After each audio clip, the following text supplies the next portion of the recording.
Well, it looks like I'm making another video about the 2Js and the very complex situation over Urban Necessities, a global sneaker store brand that over bad business, ultimately over not reading contracts and not having a lawyer from 2Js, the shoe surgeon mishandling a $300,000 loan from 2J's wife who has cancer. Wow. Also, 2Js was previously homeless and debatably will be after he files for either bankruptcy or has all of his funds seized by the IRS, but it really doesn't matter because the consigners, those customers of Urban Necessities, will be the ones getting screwed the hardest. 2Js would then take it upon himself, and in what can only be seen as an act to prove his innocence even more, by going on an ultimate sympathy tour on numerous podcasts, answering the same questions and repeatedly being vague and victimizing himself. It's really strange, and his motive to feel the need to constantly victimize himself for his own mistakes, mind you, but what do you expect when someone's highest education level is the 6th grade? If I was in his position, I would just shut my mouth and sort things out behind the scenes, and then when everything is in your control, then you can feel free to air out all of the dirty laundry hanging around. But when you see this interview 2Js did with Complex, he does a lot of vague looping and really hiding his own dirty laundry from coming out by doing all of these interviews. He makes no definite plans to pay consigners, no clear answers for straightforward questions, and even blatantly lies, all to dodge any accountability, which then coincides with never taking any accountability for then the failure of his business in current times. You know, it's really wild. I never thought it would come to this, you know. Oh, trust me. We know. How am I in general?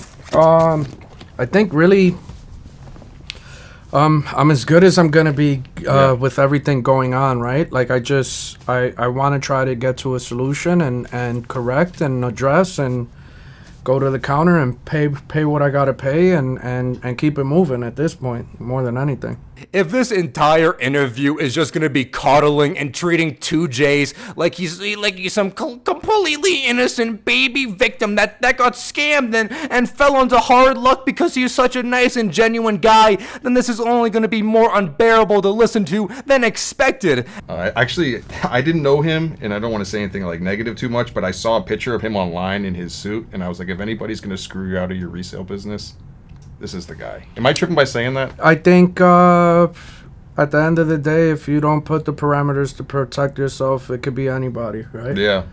But sure, the guy in a suit, I guess, is the stereotypical guy that comes, I guess. That sounds like an intentional dig at 2Js, considering, ironically, what he said. He didn't put up the parameters to protect his own business, and after doing business, for some reason, either blinded by greed and false promises, but either way, it doesn't matter. 2Js was the one who put himself into this situation. But why though? 2Js would then explain his partnership with the shoe surgeon and obviously how he would never have expected this deal to go sour and question, quote, take the business away from 2Js. He also explains his initial thoughts when questioned if he were to flash back to the signing of the deal those years ago, how he would expect it to play out in the future. Well, he would say this. It started off kind of epic, right? You we do a licensing deal in Riyadh, we open a second pop-up in Vegas, and then there's a store in LA, you know, so it's clear that there was projections and actual stores and events happening with the brand globally. It was thriving even after the shoe surgeon, but only would seem to get sour around the same time shoe surgeon got sued by Nike. 2Js would soon say later that he ultimately never agreed to these openings and events. When we started opening stores that I just forecasted, I don't think this is going to play out really well, and here's my whys. And we're opening them anyway, and then it's not working, and then you're trying not to say I told you so. I wanted to close it right out the gate. But somehow they were never aligned on running the business together throughout all of this. Obviously, horrible communication on both ends, I think we can say here. I start recognizing my problems September of the following year. And by December, November, December, I'm trying my best to get out. So December, I'm already contract being offered, signing it, and then that starts almost 3 years of trying to work my way out, And in working my way out, eventually my contract offer gets to 0. I'm fired in between that, and it just like the whole time I'm just scratching my head like in disbelief that this is going on the way it is. I am in disbelief as well, as it sounds like they would offer you a contract with a buyout price, then ultimately, due to you not agreeing with that price, you being very greedy over time, then it led you to get fired without any pay or without any buyout. Like, am I missing something here? And you were, eventually trying to get them to buy you out. And I think the numbers were, it was like 4.5 million, 3 million, 1 million, and then the final one was half a million in product, and yeah, then it was that was 0. mostly your stuff to begin with. Right. Or? So I had like between almost like I had like 500,000 to 600,000 in product between 2 accounts that got deleted. Yeah. So when my work email got deleted, those accounts get deleted. And then they're putting everything in boxes, and the boxes are sitting in the store for months. And I'm not going in the stores as much as I once used to. There's kids that are work at other stores that are like worked for us that are like, you couldn't get this guy out of the store. Okay, stop. Slow down there, okay? I think that Monster is giving you just a little bit too much caffeine. It's raging through you, man. You're going a little bit crazy. So, he wanted to get out of the brand. What does this mean specifically? Well, who knows? Then the buyout number dropped, where also 2J's had his own sneaker product at the store, right? Then when his work email got deleted, the product was getting put into boxes just sitting there in the store, but then he never would pick that up. Wait, what? Yeah. And it's like it changed to like I'm not really allowed in the store. They didn't say like, hey, you can never go in the store, but it was like stay away from the store, because like the things you're telling the staff to do takes away from the business practices that we're trying to instill, which to an extent I understand, but it was like breaking the ethos, in my opinion, of the brand. Months and months and months of you're watching your boxes get opened up and shoot. It's like less and less boxes. You get to the point where you're like, dude, this is my stuff. Like, you're selling my stuff off. So he was aware of them just selling his stuff and didn't do anything because they told him not to show up at the store anymore. But I'm just so you knew they were doing something bad and they were selling your sneakers and stealing from you, but you didn't feel the need to do anything and just let them allow that until then you take them? And, I got to a point where, life, and I asked staff, hey, is this mine? Is this remaining my stuff? Yes. They put it in the truck. And I took it back, and I sold my stuff because it was my stuff. So then he talked to the staff, and that little stutter about life, that's very telling. That's extremely telling. We know this guy is lying. But then he gets his sneakers. I can't do what Joni does, right? And if I did what Joni does, I can't do what I do, right? And the brand was really special because, like, you have a scenario where there was always somebody that was gravitating to one or the other. We found out that February, so I'm trying to run the business with her working from home while she's sick, and it's just the writing's on the wall. It's not sustainable. We're not going to be able to make it through. It's not that we weren't paying bills or that we weren't making money. How the hell do I do her job while I'm in the store 80 to 90 hours a week? There's just no way. So it sounds like you have absolutely zero business sense, and like zero idea on how to run a business, zero idea how to manage a business, and zero idea about anything about signing or looking over important business contracts or literally quite anything. A person with maybe an above 65 IQ, he paints out his own negligence here. He then spirals into a line of excuses. There are no excuses, 2Js. Right? So, should I have looked at other people? Listen to other offers? Probably, but do you think it ever would have been best to maybe just hire someone to try and replace her role instead of getting into... I tried, but convincing to give Joni's job up to somebody else prior to... Joni was really hands-on too. She was way more hands-on than I was when it came to all that stuff. And did we have some, missteps and along the way that obviously could have been avoided if we had more help? Yeah, 100%. If your wife was so hands-on more than you were, so instead of hiring for her role, but then you get into business with someone you never met in person prior to officially that one sneaker con. Probably run into each other in space before. Never in person. Yeah. Obviously through social media, following them like everybody else. Yeah. Got to go to a couple activations, hellos in passing, and then, from that sneaker con on, yeah, we did work or hang out a lot. This is just plain idiocracy. When asked if 2J's just thought that this deal would just be between two sneaker guys just doing business, 2J says that he liked the idea of the shoe surgeon and the potential he brought to the business. How do I get my guests to stay for north of 30 minutes? Because if I could do that, I don't necessarily need you to buy something, even though we do, but so when I was looking at the services that they were offering, I'm trying to incorporate them to the store, I'm like, oh, this is no brainer, because that's going to take at least 30 minutes to do, and it's a higher price point, right? We are talking about a sneaker store where the entire purpose is to buy shoes. The biggest takeaway from this is that 2J's is just bad at business. And that's why this happened. Everybody's entitled to their opinion, right? I think the biggest misconception is everybody thinks that I did this without CPAs and lawyers. We had lawyers look at this, the same lawyers that did the American Eagle deal. And look, it's only a bad deal, and we're only talking about the deal because someone's not holding up their end of the bargain, right? Now, that's for you to side with whatever side, and I can't really lose sleep over what side you want to be on with this. I just know what my intentions are, and I know what's going on, and there is not what I signed up for. I truthfully don't believe he had any lawyers because 2J's himself previously stated how they were working off of a handshake agreement for months, then signs a deal, then 8 months later finally reads the contract where it says that he has no operational say and is relegated to an employee status. Would any lawyer look over that crucial detail in a contract? I don't think so. And look, it's only a bad deal, and we're only talking about the deal because someone's not holding up their end of the bargain, right? Now, that's for you to side with whatever side, and I can't really lose sleep over what side you want to be on with this.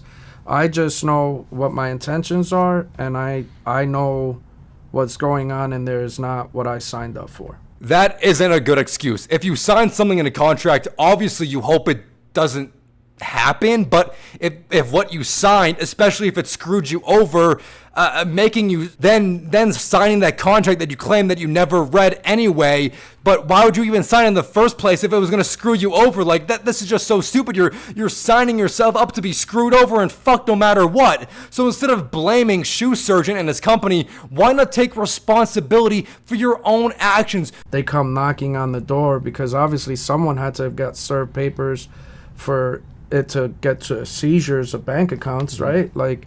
That's the part that I don't understand. It's forget the differences. You don't like me, you don't want to work with me, I don't want to work with you. There's the lack of it being humane. Yeah, you claimed for liability, and I wonder what else was in that contract if you never read. I feel like you just signed your life away. You just fucked yourself. So I have to take accountability, even though the other side's nah, let's just bankrupt it. And I'm well, even if you go the bankrupt route, I still don't want consigners to fall there. And I don't even know the number, right? And it's everybody's another thing that keeps getting said is how do you not know what you owe?